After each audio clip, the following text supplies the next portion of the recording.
My name is Paki, and I was 22 when it all began. I lived in Mumbai with 2 roommates, a messy cupboard, and big dreams that didn't always make sense. I was studying literature and working part-time at a bookstore near Churchgate.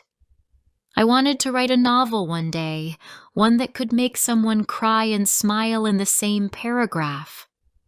But more than anything, I wanted to feel something real, something that made my life bigger than just lectures, rent payments, and city trains packed with tired people. It started with a message. A silly, accidental message sent to the wrong number. "Are you joining us for dinner tonight?" I had meant to send it to a friend, but I typed the wrong last digit.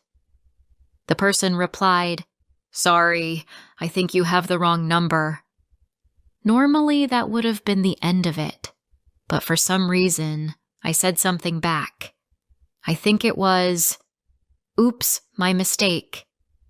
But maybe you should join us anyway?" I wasn't flirting. I was just bored, curious. Or maybe I was looking for a story to tell later. He laughed, and then he kept replying. His name was Anuj. He worked in Delhi in some tech company I'd never heard of. I asked him what he did all day, and he said, "Meetings, code, coffee, repeat." I told him he sounded like a robot. He told me I sounded like a storm. I don't know why we kept talking. Maybe because it was easy. Maybe because we didn't know each other, so we didn't have to pretend. The messages didn't stop. Days turned into weeks. I'd find myself checking my phone every few minutes, even in class, even while helping customers at the bookstore. Anuj had this way of turning everything into a small joke. Like when I told him about a rude professor and he said, "That's it. I'm sending you a fake award that says Best Eye Roller in Mumbai." I laughed more in those messages than I had in months. He didn't know it, but I was going through a lot then. My parents were fighting back home in Dehradun. My roommate was planning to move out, and I was behind on rent. I felt alone, even surrounded by people. But with Anuj, I could breathe. Our messages turned into late-night calls. I'd sit on the balcony, phone pressed to my ear, listening to his soft voice telling me stories about his college days, his dreams of quitting the tech world, his habit of writing poems no one ever read. He told me once that he didn't believe in love stories because they never lasted. I told him that was because he hadn't been in one yet. He was quiet for a long moment after that. One night, he asked if we could meet. I said yes before I thought it through. He flew to Mumbai the following weekend. I still remember standing outside the airport, heart pounding, wondering if this was a terrible idea. What if he looked at me and felt nothing? What if I didn't recognize the version of him from our messages? But the moment I saw him walking toward me, holding a tiny plant in his hands, he said it was for my balcony. I smiled like a fool. He was tall, not movie star handsome, but something about him felt warm, familiar, like I had known him forever. We spent 2 days walking around Marine Drive, eating street food and laughing at nothing. He didn't try to impress me. He just listened. Really listened.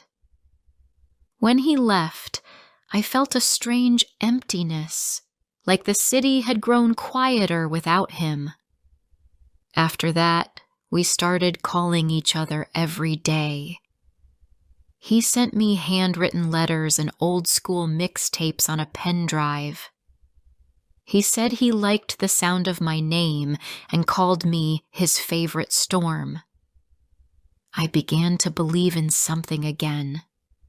Not in forever, maybe, but at least in now. We made plans for the future.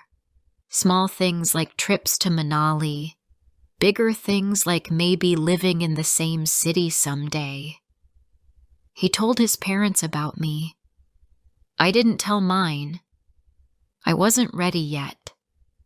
But slowly, something shifted. He didn't notice at first, but I did.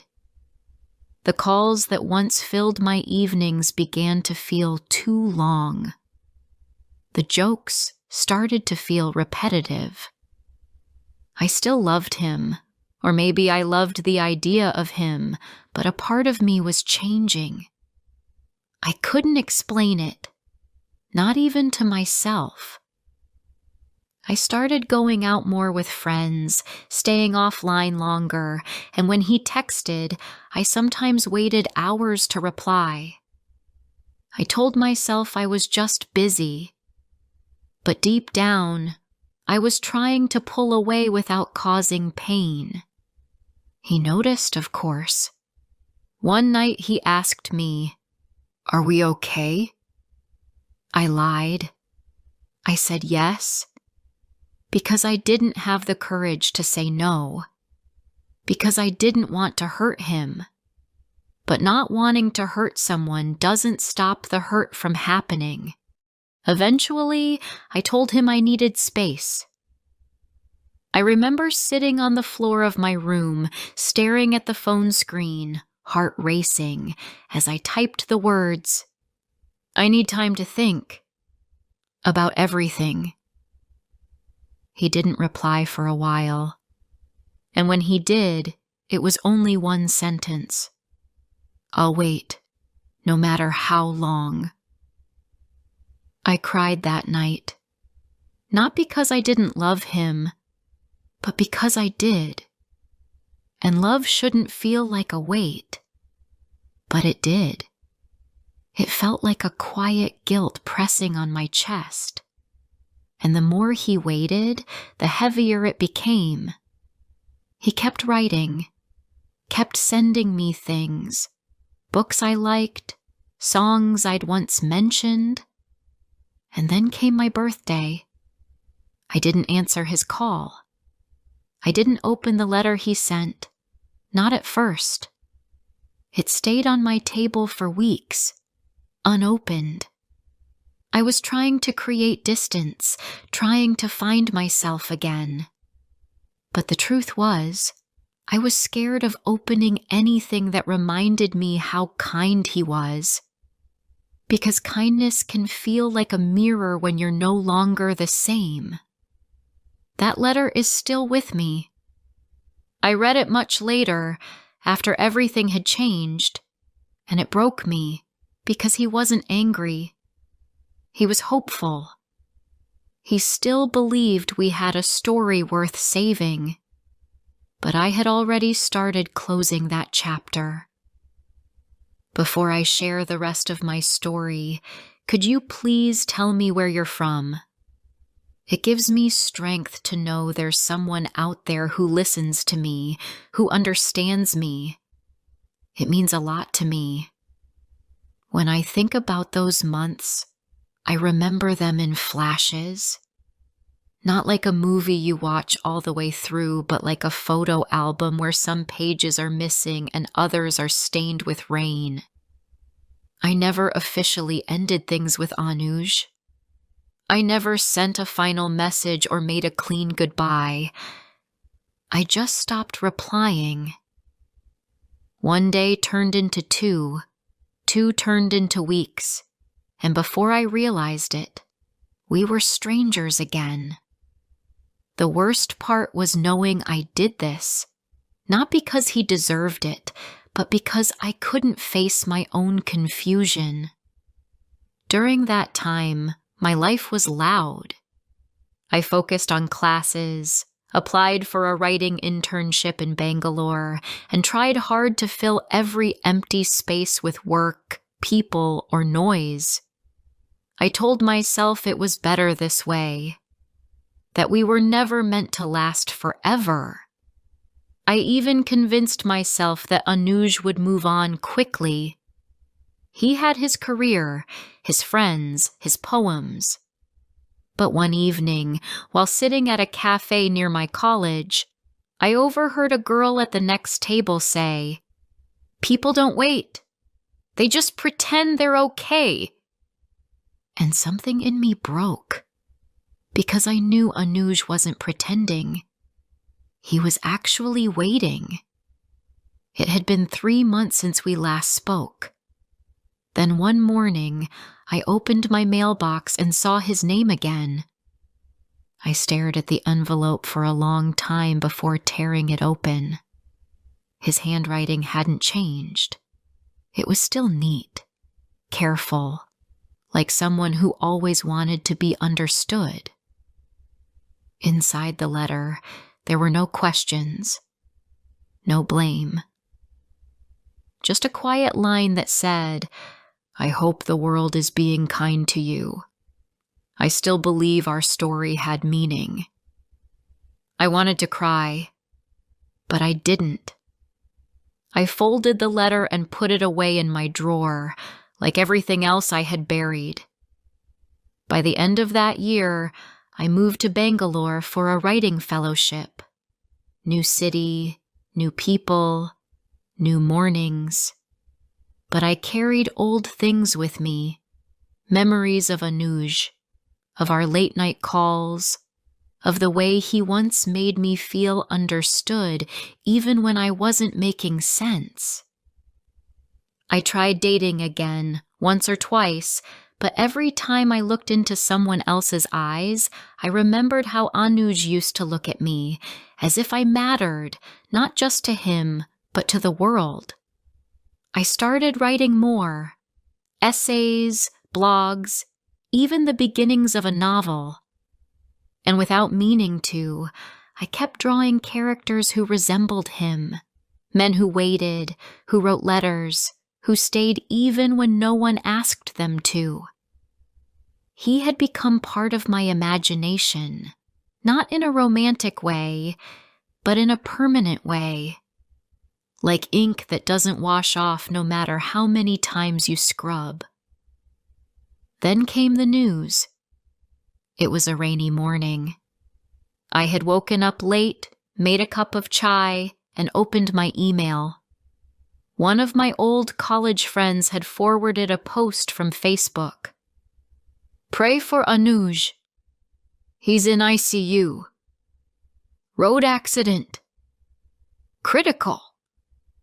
For a few seconds, I couldn't breathe. I kept blinking at the screen, thinking I had read it wrong. But the words didn't change. I picked up my phone, called the number in the post. A man answered. It was one of Anuj's colleagues. He confirmed everything. The accident had happened late the night before on the Delhi-Gurgaon expressway. He had been returning from work. A truck lost control. He was hit hard. Severe head injury? They weren't sure if he'd survive the next 24 hours. I booked a flight immediately. I didn't pack properly. I didn't tell anyone why I was going. I just knew I had to be there. Maybe it was guilt. Maybe it was love. Maybe I was hoping for one last chance to say something I should have said long ago. When I reached the hospital, the waiting room was full. His family was there. His younger sister, his father, 2 of his closest friends. They didn't know who I was at first. But when I said my name, his sister's eyes softened. "Pahi," she said. "He wrote about you. In his diary." almost every day. I sat beside her. I couldn't speak. The ICU was cold and silent. I was allowed to see him for only 5 minutes. They warned me. He was unconscious, covered in wires, his face bruised and swollen. I nodded. I walked in. Nothing could have prepared me for that moment. He looked like someone else. Pale. Still. Quiet in a way I had never seen before.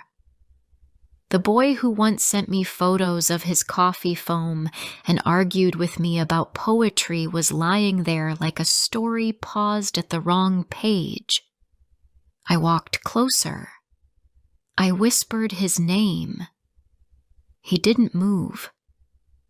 But something happened to me in that moment. I realized I had been running all this time, not from him, but from the parts of myself that loved too deeply. I had left him because I was scared, because love is not just about the good moments, it's about staying when things get heavy, and I hadn't stayed. I touched his hand. It was cold. I leaned close and said, "I'm sorry, Anuj. I'm sorry for leaving, for disappearing, for not choosing you when it mattered." The machine next to him beeped, slow and steady. That was all. He stayed in a coma for 4 days. I stayed by his side every one of those days. I read him our old messages. I brought him the same old songs we once listened to. I even found the playlist he had made for me, a silly mix of love songs and instrumental jazz. I played it next to his bed, hoping some part of him could hear. On the 5th day, his fingers moved. The nurse called the doctor. The room filled with people. His sister cried beside me. I stood frozen, watching the small miracle I hadn't expected but had begged the universe for. He opened his eyes, not fully, not sharply, but enough to see the light come back into them, enough to know he was still here. Recovery was slow, painful. The doctors warned that he might not remember everything, that there could be changes. But when he looked at me and said my name softly, like it was something sacred, I knew he remembered the one thing that mattered. He remembered us. We didn't rush into anything after that. There were still wounds to heal, not just in his body, but between us. I told him everything, why I had disappeared, how I had doubted myself, how sorry I was for not being braver. He didn't interrupt. He just held my hand and said, "You came back. That's enough." But I knew it wasn't enough. I couldn't undo the hurt, but I could stay now. Fully, honestly, without fear. So I stayed. The hardest part wasn't the hospital. It wasn't the ICU or the sleepless nights watching his chest rise and fall, afraid it might stop. It wasn't even the long months of recovery that followed, though those came with their own quiet pain. The hardest part was learning how to be close again. Not because I didn't love him, but because love, after it's been broken, asks for something more than promises. It asks for patience, and forgiveness, and a kind of trust that doesn't return all at once. Anuj left the hospital after 6 weeks.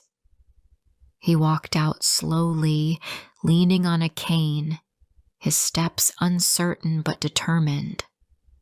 I remember holding his hand like it was glass. I was terrified of hurting him, but even more terrified of letting go. He moved back in with his parents for a while. I stayed in Delhi too, found a room near his home, and visited every day. We didn't talk much in the beginning. We didn't need to. Some days we just sat on the balcony, listening to the birds and the traffic, letting the silence stretch between us without guilt.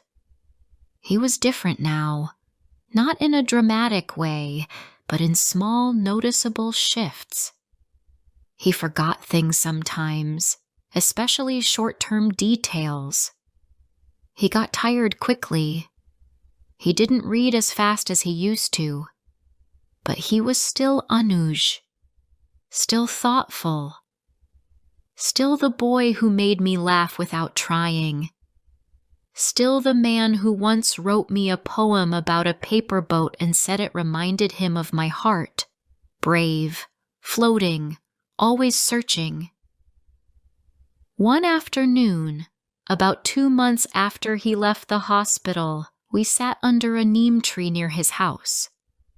The sun was soft that day. He looked at me for a long time and said, "You don't have to stay, Pahi. I know I'm not the same." I didn't answer right away. I touched his wrist, where the skin had a scar from one of the surgeries. Then I said, "You were never supposed to stay the same. Neither was I." We never made a big decision. We didn't have a conversation where we said, "We're together again."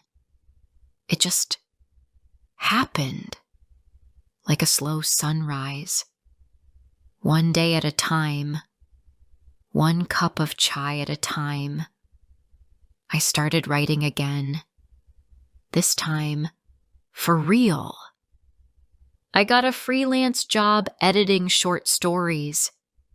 He helped me sometimes, pointing out grammar errors, suggesting better endings. We became a quiet team, rebuilding something that once fell apart, but now had stronger bones. But happy doesn't mean easy. Some nights, I'd wake up and find him staring at the ceiling. Other nights, he'd get frustrated while trying to read a full page of text, his head hurting halfway through. There were days he didn't want to talk. Days he pushed me away gently, not out of anger, but exhaustion. And I had to remind myself, again and again, that love is not measured by how perfect someone is, but by how much you are willing to stay even when it's hard. One evening, he gave me a small notebook. It was wrapped in old newspaper and tied with a string. "I can't write long letters anymore," he said. "But I wrote this when I could, over the weeks, for you." I opened it carefully. On the first page, he had drawn a single line. "You left, but you came back." The rest of the pages were filled with pieces, memories, thoughts, half-finished poems, things he never said out loud. One line read, "Even pain is easier to bear when you know someone will still love you afterward." Another, "I don't need a perfect ending. I just want one that feels honest." I held that notebook to my chest like it was made of gold. Time passed. We didn't go back to the way things were before, because that version of us was gone. Instead, we built something quieter, deeper.